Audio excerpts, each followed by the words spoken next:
One of the best ways to figure out what's in a wetland like this is to use a dip net.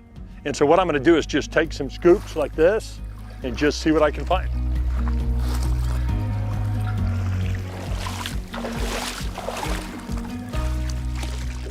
Okay, here's something really, really interesting, and I've got to be careful how I handle this one. This is one called a giant water bug. And this is sort of the definition of aquatic invertebrate predator, especially in fresh water. Look at this thing.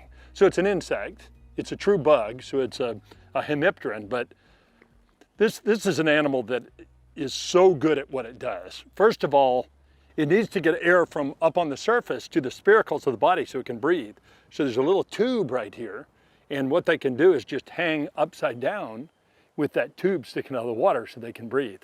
But what's really impressive of these is look at the arms on it.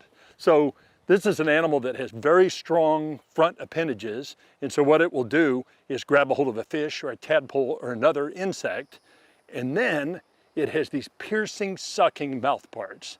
And so what it does is just jabs a hole in the animal, injects digestive enzymes, and then sucks out the insides.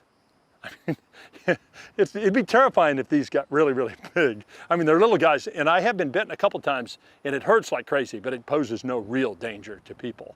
But if you're a small animal like a tadpole or another insect or a little mosquito fish or something, this is a major, major predator. Now, the other thing that's interesting is they have to fly to mate. So a lot of times, especially if you're in an area where there's very bright lights around a sports field or something like that, you'll see these flying around. Giant water bug. And even the name of this one's called Lithoceros americanus. I mean, that even sounds awesome, doesn't it? So these guys are great swimmers, so I'm gonna let it just swim on off.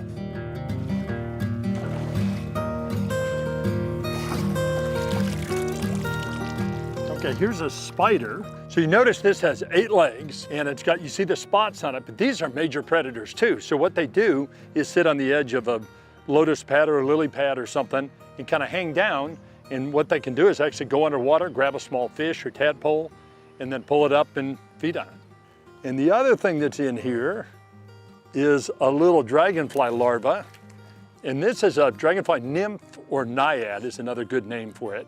And this is a little tyke. Looks like probably one of the skimmers, one of the libelulids, and this probably would need to get a little bigger before it turned into a dragonfly. But these animals are impressive predators. For one thing, they have mouth parts that they can kind of fire out to catch small animals. And see if I can get this one to kind of pop the mouth parts out. There you can see, it's almost like a little spoon that fires out and catches small animals and then brings them back to the mouth parts. Amazing little creatures. They also can propel themselves by using water propulsion. So what they do is take in water and then fire it out their body, and that moves them forward or backwards.